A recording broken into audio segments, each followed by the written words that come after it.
So, BFDI. Yeah, this is an interesting one. Welcome to Overrated or Underrated.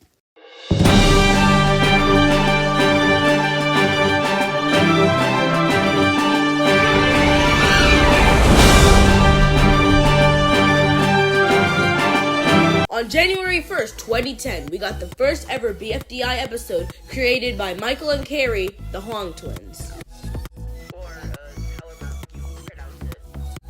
Similar to Total Drama Island, BFDI was a series where 20 contestants would battle it out to win a prize, this prize being Dream Island. However, instead of human campers battling out, these are objects with limbs, the very interesting concept that hasn't been touched upon until now. Each character had their own rivalries, friendships, personalities, and some weird traits. Yeah! After its 2-year run, BFDI officially ended on January 2nd, 2012 with 25 episodes in the first season. Of course, with the success of BFDI, there was bound to be a second season. However, the second season never exactly got finished, along with the third season in 2016.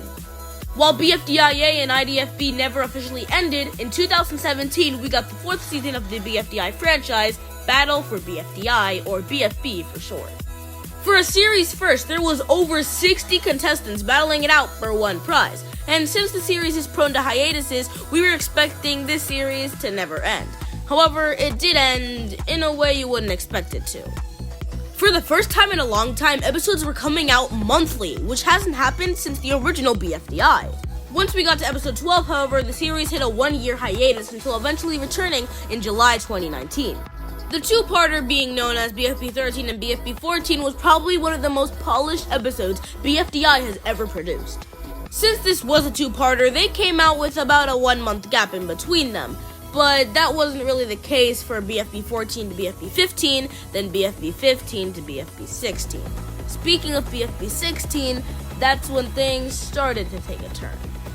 Because of the large cast, the series wasn't ending anytime soon, but they found a way around this, and that was splitting the show into 2 shows.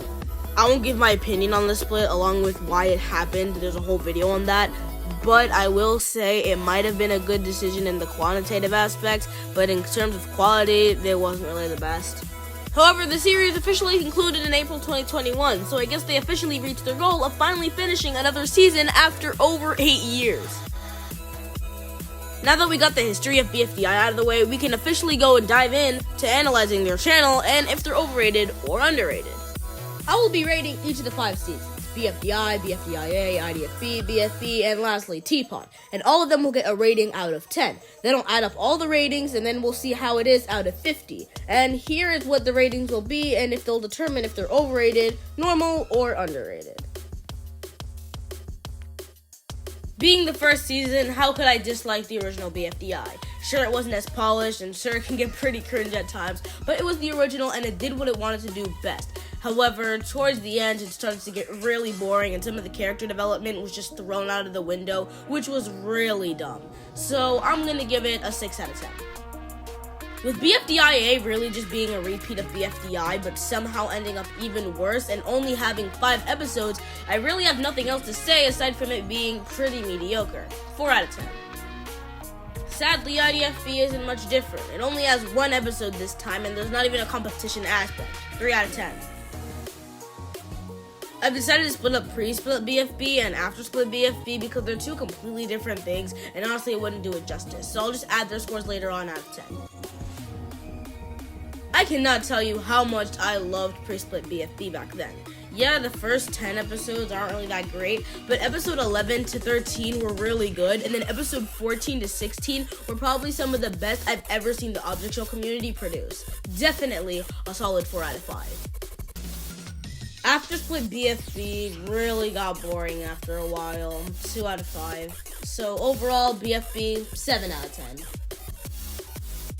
While only having 1 episode to judge off of, Teapot definitely shown it's going to be a great series. And based on that 1 episode alone, I'm definitely giving it a solid 9 out of 10. And here we are now with a score of 29 out of 50. Yeah, not the greatest, but it is far from bad. So I'm going to have to give jacknjellify neither overrated or underrated.